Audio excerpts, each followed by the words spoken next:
Welcome to part 5 of the Abridged Cherokee campaign. Last time we unfortunately lost Savannah when Spain came to attack it, but we took it back immediately by hiring tons of generals and then destroying their army with a bit of cav micro.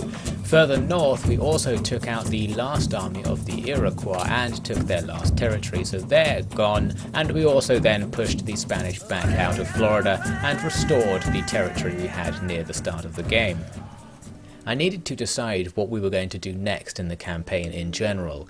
Our victory objectives are requiring us to take most of the 13 colonies' territories, but I thought that might be a bit difficult at the moment, and it would be easier if we had more money, and to get more money I could first take some easier territories, such as the French ones up to the north that we now border.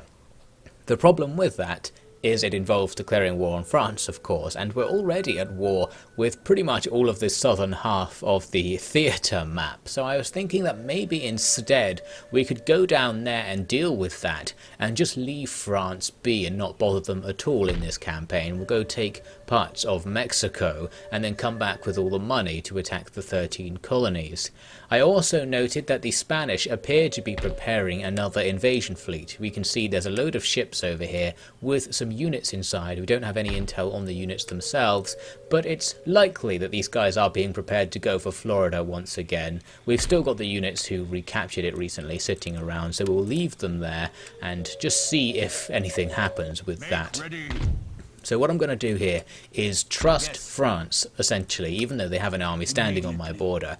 I'm going to leave half of my army behind to control public order and be a defensive force in case France do anything, but most of the troops will be going down to the southern part of our territory to link up with a few more men currently doing nothing at all down in Lower Louisiana, and with them we can go and attack the Pueblo nations, another native tribe who for some reason haven't bothered us the whole campaign, which is pretty lucky because they could have done some real damage if they attacked at pretty much any time.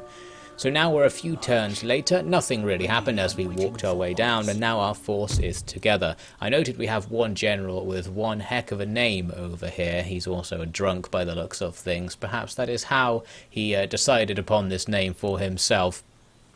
Luckily our force is actually going to be led by someone with not only an easier to say name, but tons of actual qualities that make this army pretty powerful, especially when that's stacked on top of the bonuses we'll get for having veterancy on these units. We have no intel whatsoever about what the Pueblo have. We're just going to assume that this force I've got here will be enough to do the business and walk it off to the west. The Spanish Navy and the army on board are still sitting here. In fact, it looks like the army's gotten a bit bigger, so that's a shame. They still haven't moved. I'd like them to attack while they're smaller, and now I'm going to have to recruit another unit or two up here in Florida to try and counter their escalation of the army's size. We are still assuming they're actually going to attack us. They may not, but we're not going to risk it anymore. Now the Pueblo nations do come over and attack us during their turn. They're not going to let us get anywhere near them, and indeed their army is actually quite a lot bigger than ours. Fortunately it doesn't have any veterancy. They probably haven't done anything in this campaign, and they do have lots of archers, so that's not too bad. Although they also have mounted gunners, and I immediately realised we have no counter to that, because they can skirmish away and just shoot at our men, and we just have to hope we can catch them. Normally foot gunners would be the counter, but we don't have any. I took up a not very interesting formation, just a gigantic line, on this terrible day for a battle, and started walking towards the enemy, and immediately their mounted gunners were out there in front of us, just shooting at us and running around. We needed to get rid of them somehow. The only possible way is to hope we can just run at them so fast that they don't escape. It looks like they're trying to shoot at us, but they're just not managing to pull the triggers. That's going to be a big weakness for them, and they're actually moving pretty slowly as they attempt to make those shots, so we're able to catch up with them on our left. Meanwhile we're taking arrows from the trees ahead of us, so the main line's just going to advance and discover the enemy army there. So we do catch those mounted gunners, very good. We'll lock them down in that melee and kill as many as we can. I'm going to be folding around on my right to try and encircle the enemies we found here, but it's actually only a small portion of their force, just a few units. The rest are further to the south, I think it is in this case. But that's okay for us because it means we can surround them and get local superiority to bring them down. Our cav will essentially have to deal with the rest of the enemy's army, which is coming around to my left flank. I charge forward forwards into these medicine men. That should be an easy enough target. And we also get their other unit of mounted gunners into melee, so that's very good news indeed. They really didn't take too much of an advantage using their skirmishing skills there.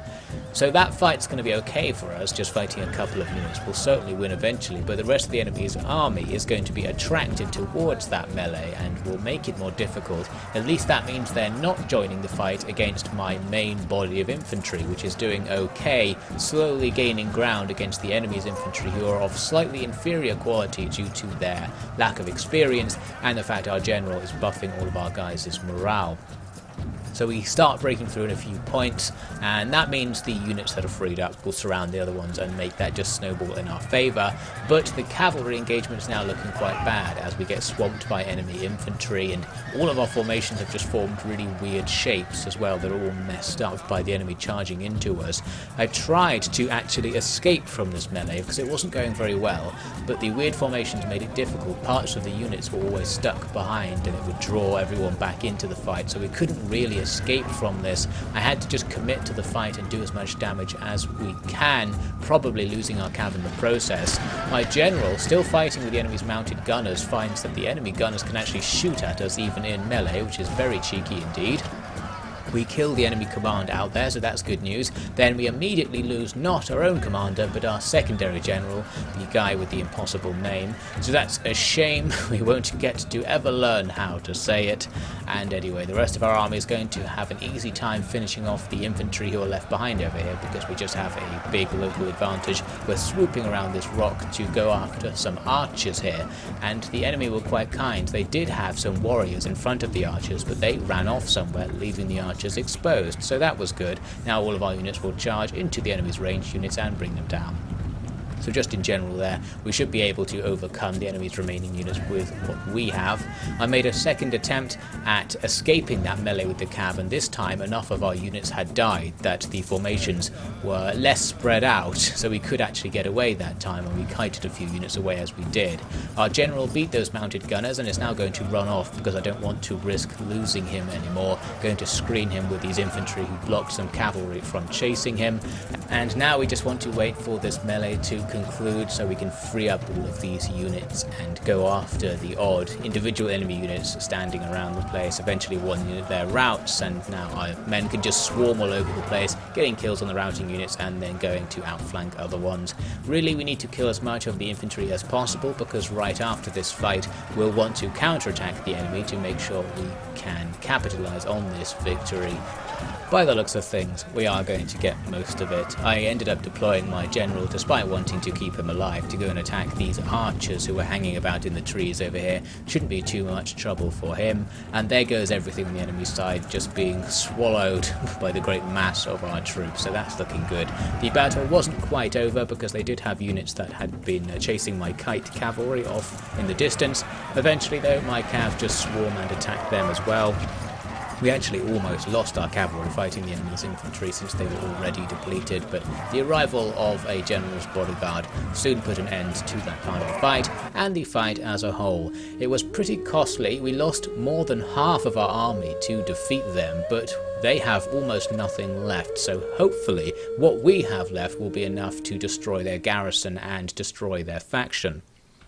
We had just about enough movement points to go and attack the Pueblos settlement this turn, so that's perfect, means they can't recruit anything new. Had to dodge a Catholic priest, but we could still make it. The enemy garrison isn't very good, but apparently it still has an advantage over us, probably just because we're all beaten up. So I'm just going to leave that siege going, and perhaps I'll be able to get some replenishment completed before the battle actually takes place, just to make that nice and easy. As we move on though, we've got some interesting news coming down from France. They've decided they are going to declare war on me, so that's rather mean of them, especially because most of the units that were previously defending against such an event as this are now sitting out in Texas, unable to help in any way. As you can see, they're calling in loads of other powers to join the war. Fortunately, they don't join the war, so it's not going to be a gigantic problem. Not that they would have been able to invade us right away or anything. So here come the French forces. First, an army appears to be moving around to attack us from the west. More forces coming in from the northeast and starting by raiding some of our territory there. Those armies aren't particularly substantial. They do have a bigger army nearby though, and it's this army that I'm worried about for now. It can sneak in and actually take territory from us by the looks of things using that sneaky route. But I thought those other armies up to the northeast are probably so far away that we're safe to abandon our previous frontline defences and actually move back west to try and stop this move from that army. We can't get into the settlement it looks like they're going for, but we can get into reinforcement range, and that's good enough for now. We just end the turn to see what they do, and indeed they move forwards and attack the settlement as expected, and we're drawn in as reinforcements to attempt to defend it, so that's good news. We'll get our chance. The enemy army isn't too special, just a few line infantry, some cav, couple of low quality artillery pieces, although they do also have some light infantry, probably the first time seeing that in the campaign. They're particularly vulnerable in melee though, so that's going to be useful for us. There they are then, wandering towards us with their artillery in front, and as the battle starts, that artillery is going to be our focus because it can probably hit us where we have deployed. My vague plan re the artillery was to hide behind this strange ridged set of hills, hoping it would provide some form of cover. Not sure if that actually works out because they can just shoot over the top of it, it's not quite big enough.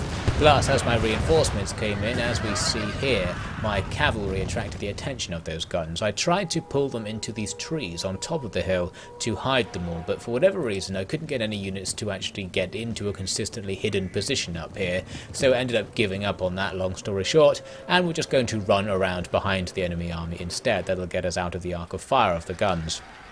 We met at the back of the map there one unit of enemy cavalry who came to meet us, and we lost our commander right away as that fight started, so that's bad news.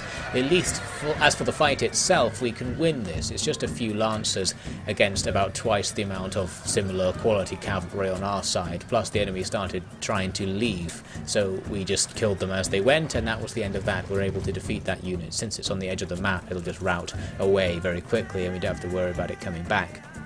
I wanted to go after their artillery at this point, of course, but the enemy had very interestingly bothered to guard it with a unit of cavalry. Didn't really expect them to do that. Usually they'd just leave them on their own. So we'll have to contend with them. Those artillery are currently being moved forwards. I think they couldn't see us anymore. My plan over here is to have the enemy go and attack my men behind the hill, and then I'm just going to rear attack them with hidden troops just off to the side. There's our cav then going for that artillery attack. The enemy cav comes over to try and stop us, but I think they'll struggle. This is only a light militia style cavalry unit and it's got to face both of our units at the same time. We get a rear attack as well, so they're totally surrounded there. Their morale and troop count is going to be dropping quite quickly, so we'll soon have access to these guns.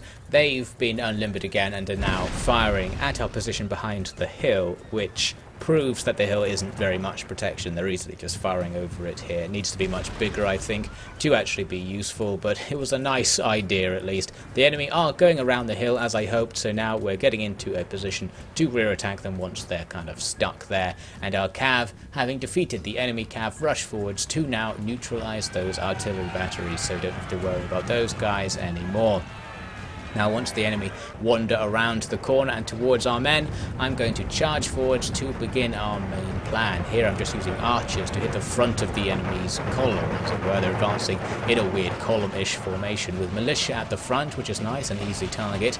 Our archers probably can't take all of these enemies in this melee, and we're going to lose a lot of that unit, but we just need the enemy to be locked into position while we start attacking them from other angles. Those militia won't last long, and here comes the big rear attack. We've got 2 units going for the enemy's main group and 2 more going to stop other units elsewhere from joining it. This unit's turned around, as you can see. Maybe it wanted to shoot at us, but it didn't actually do it, so that's handy for us. We get a nice charging attack right into their flank even, because they seem to turn at the last second there, and our other unit here is going to rear attack lots of units at the same time by just charging into that blob. We'll see how they do. Up here it's a one-on-one where our warriors are fighting line infantry. That's probably not not a very good fight. I think we might win, but only just in a matchup like that. Fortunately, our cavalry can charge in, probably killing both sides in fact, but routing the enemy before it's going to rout us. The enemy general dies over here in one of the other smaller blobs, so that's good news. Enemy morale will start to drop, and their light infantry were found wandering around up on that hill. My cav can go after them. They do have low melee stats, but they actually seem to do okay against my cav, unfortunately. So over here, in the initial fight, the units that attack the enemy from the front have been pretty much defeated, so we're not really attacking them from all sides anymore. It's just a regular melee fight, and as I said, infantry, line infantry that is, are pretty good in melee, but we're going to win in terms of morale. So once they start routing, we'll just slaughter them, and eventually that will mean the result will be in our favour. The battle results shown here after the replay are all totally off, because replays don't take reinforcement units into account in the stats for some reason. There's the real result. The important thing is we stopped that invasion. The entire army is gone, so the French's secret plan has failed. They can still just attack us over to the east because we've vacated our defences, but they don't seem to be too aggressive there. Their army that was hanging around in their settlement doesn't come after us in particular, so that is very good news. Now we're going right into another battle, because the Pueblo did sally out against my siege. Didn't get our replenishment yet, but still looks like we have a fair chance of destroying them here. The battle replay for this fight just showed the enemy running at us right at the start and attacking us where I deployed, which in fact is not what happened at all. It was actually quite the opposite, so we'll switch to the regular footage now. What they did was essentially walk around in circles for a long time, just constantly reforming in front of us. I think it might be because every time they reformed, they would spot different parts of my army, and that would cause them to reform again, and then they would lose sight of the stuff they spotted and just constantly redecide things based on what they knew of my force. So I just gradually surrounded them entirely while they were doing this, and got to the point when I thought, well, let's just run at them and see what we can do with this. 2 units go to attack them from the front, while most of my army is actually going to go around for a flank attack, and my cav are sneaking around the edge as well. Once in position, we'll just run forwards and hopefully get some rear attacks on the units we've already engaged, although it may not actually happen that way. Because the blobs kind of diffuse, you may end up not actually attacking the back of units that are on the other side of the blob. It kind of depends where exactly the unit models for each unit are in the blob, so you can't really tell. But we'll just do our best, and I noticed the enemy are starting to move towards my cav, so I just ran the cav away to kite stuff out of that fight, and those cav came all the way around the fight and went in the other side where there was this one unit out on its own.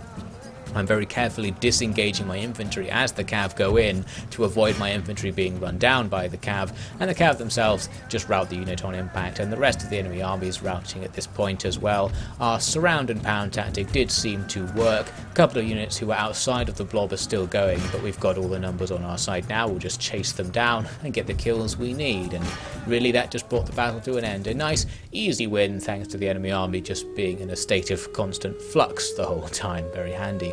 Cheeky heroic victory as well, thank you Empire Total War. So there's the result. Not that it especially matters, we killed enough of their army that they are no longer a threat. A couple of units survived, so we didn't take the settlement right away, although actually they'd run out of supplies that turn, so we'll get it anyway. Back up north, I'm returning to my original defensive position to stop the French from getting anywhere near us from the northeast. It looks like they might be trying something with a few units. And there we go, we do have Texas now since the enemy surrendered. Good news, but because it's the capital of the Pueblo, it means it has gigantic resistance to invaders, meaning our army is going to have to stay here for a very, very long time indeed to stop the place from constantly rebelling. So we're going to essentially forget about this army for a long time now, while it just sits there controlling public order. Now we're in the next turn. You can see the French are sneaking some units down towards us up here. I'm going to strategically not bother restoring all of the units that we lost down in Texas, because that damaged army costs less to upkeep, a unique feature of the pre-Napoleon games, meaning I can now spend more money on the army on the front line. And one last bit of interesting news here is that there was a riot down here, but it seems all the riot did was destroy most of the town itself and and kill most of the people in it. So the population is so angry about this new change of tribal leadership, they're just killing themselves and not us. So I'm not sure what they're trying to achieve, and I'm not sure they're actually achieving it. But anyway, that's going to be a long burn situation, so join me in the next part where we'll get to grappling some more with the French.